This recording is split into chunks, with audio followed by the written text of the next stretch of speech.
Hello everyone. Today's going to be a different sort of video. I'm going to be rating all Red Line stations based on my personal opinions of them. So without further ado, let's get started with Howard. So Howard is going to go right into the D tier. It's the terminus for the red, purple, and yellow lines as well as a few bus routes, but it doesn't serve its purpose nearly well enough. The station has 2 island platforms, so 4 tracks, which isn't enough to handle all the traffic it receives. Train congestion is a big problem, especially with the Red Line, where northbound trains sometimes have to wait at Jarvis for 5 to 10 minutes before a platform is available at Howard for the train to pull into. I'll admit that a lot of it has to do with CTA's mismanagement, like holding trains in the station longer than they should, as opposed to the station design itself. But that still doesn't stop me from disliking it. And the bus terminal also isn't really a real terminal.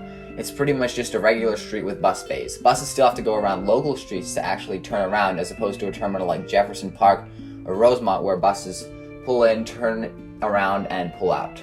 This is especially annoying with buses coming from the north, where they have to take Clark down to Jarvis, then head up Rogers into the terminal, adding about an extra 2 to 3 minutes of travel time. Finally, the station isn't the safest.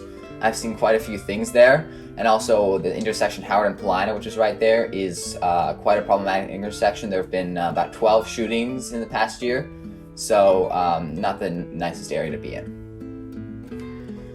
So next is Jarvis. Now Jarvis is a pretty regular station. It's inaccessible and the platform is quite narrow, which are disadvantages, but I do like the design of the canopy and the diagonal layout of the mezzanine, so I think I'll put it in B tier.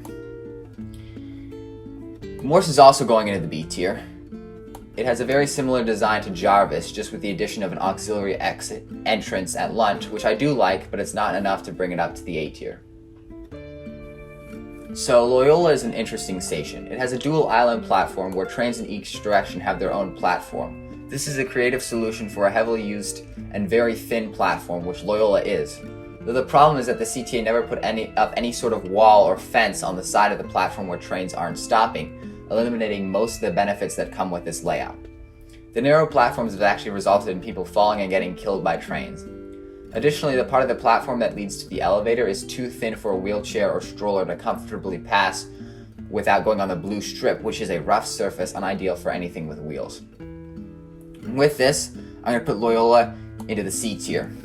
The only reason it's not in the D tier is because the curved platform is a great place to film on, and I like the plaza out front on Sheridan. Now Granville has similar problems to Loyola, with the platform being too thin between the elevator and the main area of the platform. Even though the station is a regular island platform, the section that's too thin for the wheelchair and strollers can be closed off with a wall, as trains do not pull up that far on the platform. There's also a ridiculous amount of spider webs on the canopy over the platform, which makes it feel quite dirty. So overall, I'll put it in B tier. It's still a nice neighborhood and it has an escalator, so there are advantages to it. Thorndale is also quite similar to Jarvis and Morse, though I'm going to put it in the A tier because of how close it is to Lane Beach, and it's a nice place to film trains on the ground with the open space provided by the playground that's right next to the station on the east side. Now Bryn Mawr. For Bryn Mawr and Argyle, I'm going to evaluate them based on their current situation with RPM and the temporary stations and all that. I also won't be rating Berwyn or Lawrence as they're currently closed. So I like the temporary southbound platform. For a station built in only a couple months, it holds up quite well, and it also won some sort of architectural award. The northbound platform, however, is a disaster to say the least. The wood platform is so uneven that the blue edge strips can't be added. The auxiliary exit on the north side of the street on Bryn Mawr was also totally covered in bird poop the last time I was there. And additionally, the area in front of the northbound mezzanine is cramped and uninviting with the construction and relatively narrow sidewalks in that area. So ultimately, it's going to go in the C tier. Argyle is similar to Bryn Mawr, just without all its problems. The northbound platform is in much better condition than Bryn Mawr, and it has a common mezzanine for both the north and southbound platforms. So overall, I'm going to put it in B tier. Next is Wilson. Wilson is one of my favorite stations on the system. It has wide platforms, multiple entrances, and an attractive main mezzanine with that hanging sculpture above the turnstiles. I also like the blue canopy over the platforms. I will say the area around the station is a bit sketchy, but it's not that terrible, and it won't keep me from putting it into the S tier. Now, Sheridan is a very interesting station. It's one of the oldest and most deteriorated stations on the system. Similar to Bryn Mawr, the wooden planks are too crooked to put down the blue strip, though it does maintain a good historical character. I like the front facade at the entrance as well as the convenience store connected to the mezzanine, which is a nice change from the Dunkin' Donuts that make up most of CTA's commercial space. It's also one of my favorite stations to film at with the curves at both ends. With all this, it's going to go in the A tier. Next is Addison. So in my opinion, Addison should have 2 platforms so it can be served by the Purple Line during Cubs games, as opposed to Sheridan, which is the nearest station to the stadium that still serves the outer tracks. While the current platform is quite wide, it still tends to get quite overcrowded during games. I would put up some sort of fence or wall between the areas where the doors of a stopped train would be, not platform screen doors as they would be too complicated and likely too heavy, but something lighter and completely stationary to allow a few more people on the platform before it becomes a safety issue. Beyond the problems during the Cubs games, Addison is a pretty good station. Nothing too cramped or ugly or deteriorated, so overall, I'll put it in the B tier. So now Belmont is going right into the A tier. It has wide and sheltered platforms as well as a very large mezzanine and a significant amount of decent artwork both in the mezzanine and on the pillars along the sidewalk. The only thing keeping this station from the S tier is the amount of bird poop at street level, as well as the absence of working train trackers on the platform. The station also has emergency exits at Fletcher that aren't normally open to the public, not even exit only, which is a total waste of another potential access point. Fullerton is almost identical to Belmont, but I actually think it deserves to be in the S tier because in my experience there's been less bird poop and the unused emergency exit leads to a parking lot as opposed to another street, making it less insulting to keep them closed. Now North Clybourn is an interesting station. I really like the plaza out front next to the Apple Store, and the entrance is also quite nice. The stairs heading down to the platform are unique and somewhat historic, though it is quite confusing to figure out which platform is northbound and which one is southbound. The platform is also quite bland and junky. It's entirely white, and the tile on the back end is literally falling apart and being pushed inwards. Overall, I'd probably put it in the B tier. So next is Clark and Division. Clark and Division is a pretty decent station. I like the design of the LaSalle mezzanine with the wavy bits on the ceiling. The biggest problem is the fact that the stairs from both the Clark and LaSalle mezzanine lead to the same part of the platform, which is actually the smaller section. Most of the platform is really only used when people are getting off, as the closest thing there is an upward escalator. I don't blame this on the CTA, as they had built the Clark mezzanine well before the one at LaSalle, so it really didn't matter what side to put the escalator on, and then when the LaSalle mezzanine was built, it would have been too expensive and time-consuming to move the escalator just to have a more efficient passenger flow. Though I still find it quite annoying, and for this I'm putting it in B tier. Now for Chicago. Chicago is a pretty regular subway station. It's accessible and doesn't have any ridiculous design or maintenance problems, but the design is relatively basic, and like all subway stations, it's quite dusty at platform level, which will also put it ultimately in the B tier. So Grant has quite a nice design, especially at mezzanine level. I like the glass mural with the red line through the center, which is actually in the photo I used to represent the station. I also like the curved mosaic design on the ceiling on the other side of the fare gates, and the curved fare gates themselves are quite a unique design choice. I have no idea why. It could be some different ventilation thing or something, but the platforms have much less dust than other subway stations, which is nice. The only problem is that the station can often be sketchy, and there have been a number of shootings and robberies there, but I'll still put it in the A tier. Next is Lake. My favorite part of the station is the connection to Block 37. I really like it when stations have an indoor connection to some sort of other large building or something like that. And it's also quite nice to have all the restaurants and cafes between the red and blue lines. Beyond this, the station is the northernmost on that long platform that runs from Jackson to Lake, which is unique, but it really doesn't change my opinion of the station itself. Overall, I think I'll put it in the B tier. So Monroe is also going in the B tier. It's quite uninteresting at platform level. There aren't any skyline tiles or mosaics on the ceiling like there are at the stations between Lake and Clark and Division, but it does have historic signage and a historic booth, which have been replaced elsewhere on the red line. Now Jackson is going straight into the D tier, and the primary reason is criminal activity. The station is quite sketchy, especially the tunnel between the red and blue lines. I've seen quite a few things there, and there have also been a significant number of major incidents such as shootings, stabbings, and giant fights. Beyond this, the station isn't that unique. It has a free transfer to the blue line, but that's not enough to bring it out of the D tier. Next is Harrison, which is a somewhat interesting station. I like the entrance as well as the mezzanines, though they are a little bit cramped.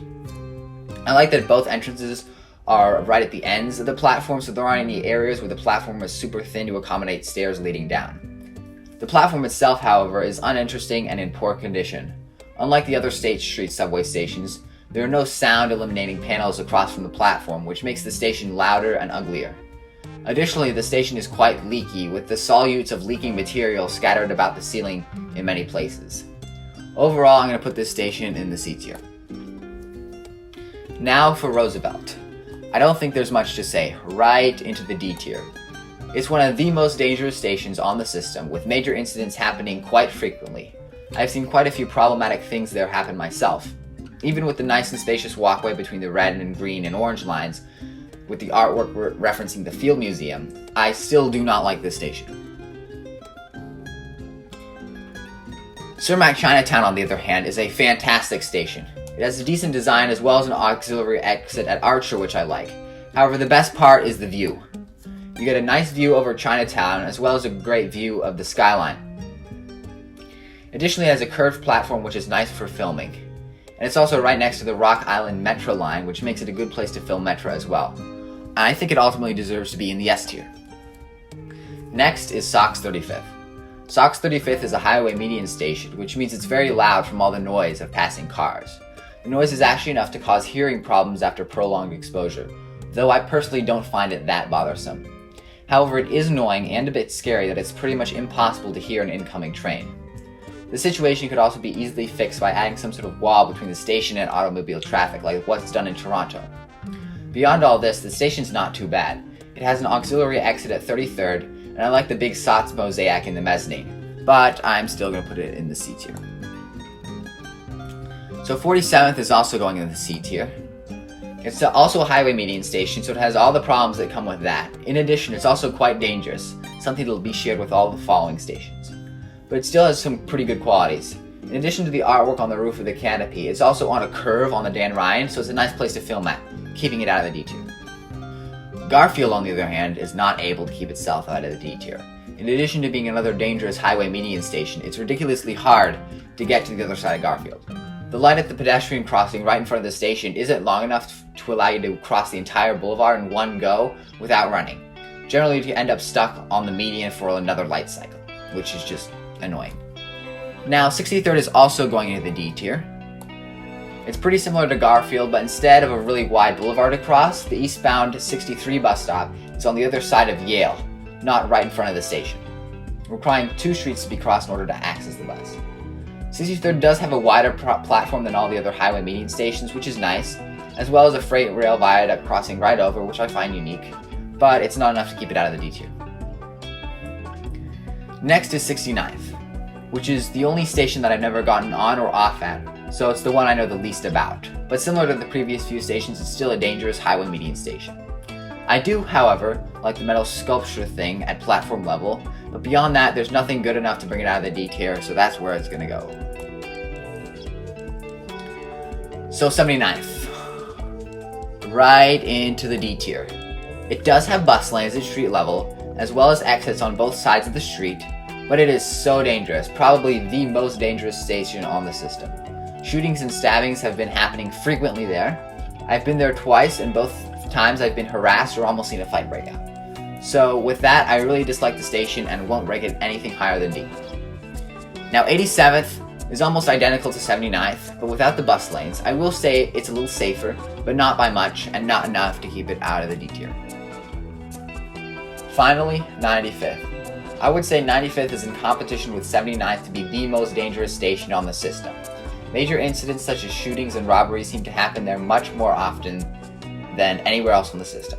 But my personal experiences have been much better than at 79th. Though, when I have been there, I have seen smashed up bus arrival screens, so it's still obviously a rough environment.